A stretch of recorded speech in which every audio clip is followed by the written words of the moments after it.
میرے ساتھ کبھی بھی اچھا رویہ نہیں رکھا تھا۔ جتنا ذلیل مجھے کر سکتا تھا کرتا تھا۔ وجہ تو میں نہیں جانتی تھی، لیکن جو کچھ میرے ساتھ ہو رہا تھا وہ زیادتی تھی۔ اس کے باوجود میں نے اس کے ساتھ اچھا ہی رویہ رکھا تھا۔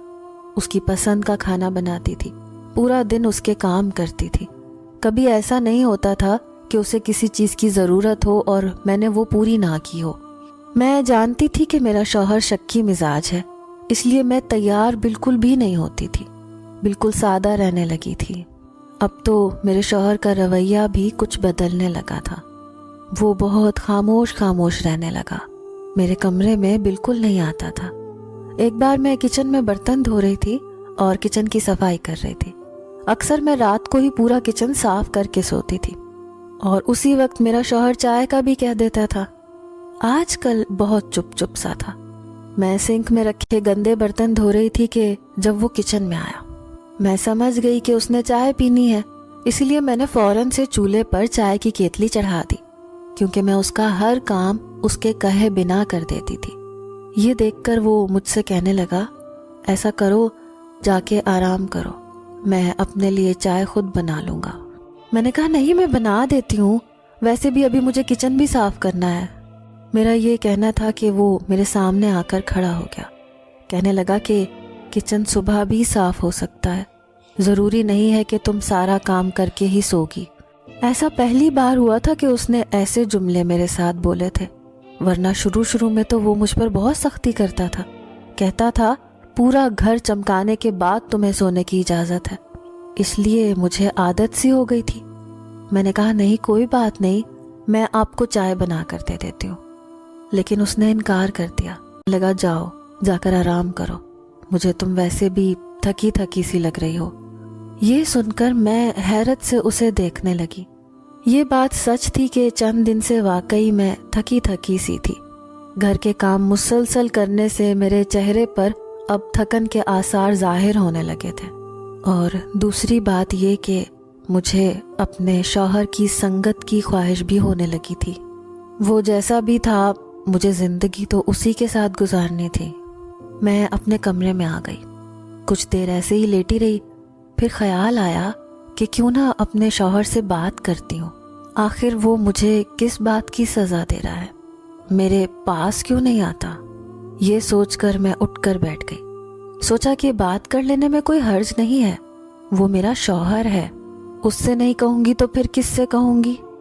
میں کمرے سے باہر نکلی اور اپنے شوہر کے کمرے میں چلی گئی، لیکن سامنے جو منظر میں نے دیکھا میرے ہوش اڑ کر رہ گئے۔ وہ جائے نماز بچھائے رو رہا تھا، نہ جانے اسے کس بات کا غم تھا، وہ کیوں رو رہا تھا میں سمجھ نہیں پائی، لیکن جیسے ہی اس نے مجھے دیکھا تو فوراً سے اٹھ کر بیٹھ گیا، اپنی آنکھوں سے آنسو صاف کیے، جائے نماز طے کر کے رکھنے لگا۔ پھر کہنے لگا تم یہاں کیوں آئی ہو؟ میں نے کہا آپ کیوں رو رہے تھے؟ وہ کہنے لگا یہ میرا اور میرے اللہ کا معاملہ ہے۔ مجھے حیرت ہوئی کہ وہ نماز بھی پڑھتا ہے، اللہ کو بھی یاد کرتا ہے۔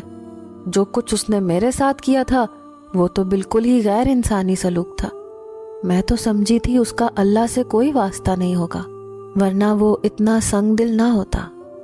مجھے وہیں کھڑا دیکھ کر کہنے لگا تم جاؤ یہاں سے، لیکن میں اس کے پاس آ گئی، اس کے ساتھ لگ گئی۔ میں نے کہا آپ کیوں مجھ سے دور رہتے ہیں؟ میری بات سن کر اس نے فوراً مجھے خود سے الگ کیا، کہنے لگا جاؤ یہاں سے۔ مجھے لگا جیسے وہ مجھ سے کچھ چھپا رہا ہے۔ میں نے کہا میں آپ کی بیوی ہوں، آپ کیوں مجھ سے اپنی ہر بات شیئر نہیں کرتے؟ میاں بیوی تو ایک دوسرے کے ساتھ ہی ہوتے ہیں۔ اللہ تعالیٰ نے دنیا میں سب سے پہلا رشتہ میاں بیوی کا بنایا ہے، تاکہ عورت اور مرد کو ایک دوسرے کی کمی محسوس نہ ہو، وہ آپس میں بات کریں اور خوشگوار زندگی گزاریں۔ میری بات سن کر وہ کہنے لگا عورت بے اعتبار ہوتی ہے، میں نے بہت بڑے دھوکے کھائے ہیں، اس لیے مجھے کسی بھی عورت پر بھروسہ نہیں ہے۔ وہ کہنے لگا میری ماں اس وقت ایک غیر مرد کے ساتھ بھاگ گئی جب میں 10 سال کا تھا، صرف اس لیے کہ میرا باپ خوبصورت نہیں تھا۔ مجھ سے بڑی میری بہن تھی، جب وہ جوان ہوئی تو میرا باپ انتقال کر گیا۔ میں نے باپ کی دکان سنبھال لی، بہن گھر سنبھالنے لگی۔ میں اس کا رشتہ بھی ڈھونڈ رہا تھا لیکن کہیں بات نہیں بن رہی تھی۔ لیکن ایک دن جب میں گھر آیا تو بہن کے کمرے سے ہنسنے اور باتیں کرنے کی آواز آ رہی تھی۔ جب میں نے کھڑکی سے جھانک کر دیکھا تو وہ گلی کے آوارہ لڑکے کے ساتھ گناہ کر رہی تھی۔ یہ سب دیکھ کر مجھے لگا بس عورتیں ایسی ہی ہوتی ہیں۔ میں نے اپنی بہن کو مار مار کے گھر سے نکال دیا۔ وہ اسی لڑکے کے ساتھ بھاگ گئی۔ میں نے اسی لیے کئی سال شادی نہیں کی۔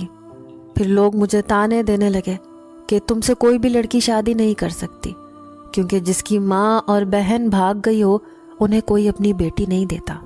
یہ سب سن کر میں نے یتیم خانے سے جا کر شادی کی بات کی اور تم سے شادی کر لی۔ لیکن تمہیں دیکھتے ہی مجھے اپنی ماں اور بہن کی حرکتیں یاد آنے لگیں، اس لیے میں تم سے اس بات کا بدلہ لینے لگا۔ لیکن جس دن چور گھر پر آئے تھے تو تمہیں اپنے لیے اس قدر پریشان اور روتا ہوا دیکھ کر مجھے حیرت ہوئی تھی کہ جیسا برا رویہ میں نے تمہارے ساتھ رکھا، تمہیں تو مجھے مروا دینا چاہیے تھا، لیکن تم نے سارا پیسہ اور زیور ان چوروں کو دے دیا۔ میرے لیے تم رو رہی تھی۔ یہ دیکھ کر میرے خیالات تمہارے لیے بدلنے لگے، لیکن مجھے اپنے رویے پر پشیمانی ہونے لگی، اسی لیے تمہارے پاس آنے کی ہمت نہیں ہوئی۔ میں تمہیں اپنے قابل نہیں سمجھتا۔ یہ کہتے ہوئے وہ رو رہا تھا۔